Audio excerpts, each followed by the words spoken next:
রমজান মাসে আমাদের প্রত্যেকেরই বাসায় বিভিন্ন রকমের চপ তৈরি করা হয়।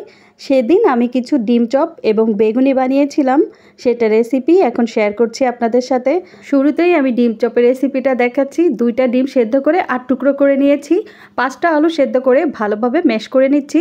ভালোভাবে ম্যাশ করা হয়ে গেলে এই আলুর মধ্যে এখন দিয়ে দিলাম ধনিয়া পাতা, সামান্য একটু জিরার গুঁড়া, লবণ পরিমাণ মতো, আর দিয়ে দিচ্ছি একটু চাট মশলা, একটু চিলি ফ্লেক্স দিয়ে দিলাম, আর দিয়ে দিচ্ছি বেরেস্তা। সব কিছু এখন একসাথে ভালোভাবে মিশিয়ে নিব।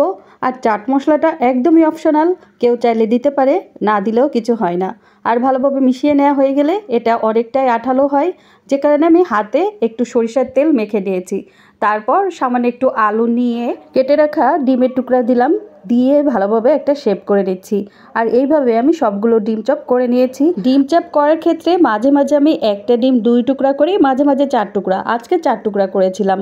আর ডিম চপগুলো ভাজার জন্য বেসন মিক্সের ভেতরে পরিমাণ মতো লবণ আর বেকিং পাউডার দিয়ে ভালোভাবে মিক্স করে নিয়েছি।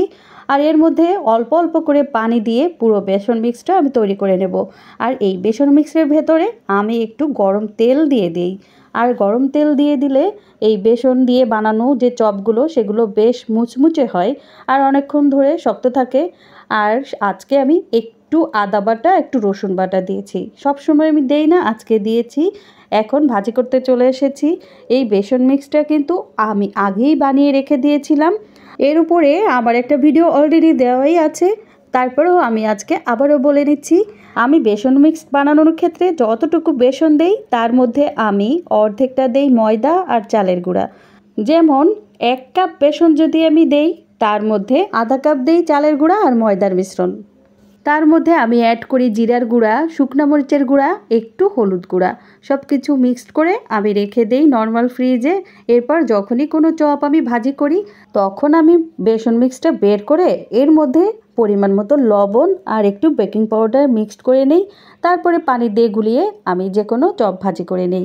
আজকের ডিম চপটা আমি বেসনে ডুবিয়ে বানিয়েছি, মাঝে মাঝে আমি ব্রেড ক্রামে দিয়েও করি। এখন আমি বেগুনের চপ বানাতে চলে আসলাম।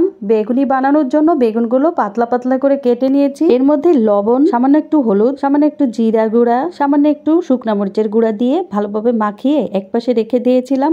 আর ওই যে বেসন মিক্সটা করেছিলাম একটু আগে ডিম চপ করার জন্য, তার মধ্যেই এই বেগুনগুলো ডুবিয়ে ডুবিয়ে আমি বেগুনগুলো বানিয়ে নিয়েছি। আর বেগুনিগুলো এত মুচমুচে আর ভালো খেতে হয়েছিল। ঘরে বানানো বেগুনি অথবা ডিম চপ দেখতে যেমনই হোক, খেতে কিন্তু অসাধারণ হয়। আর এই জন্যই আমি ঘরে এগুলো বানিয়ে নেওয়ার চেষ্টা করি।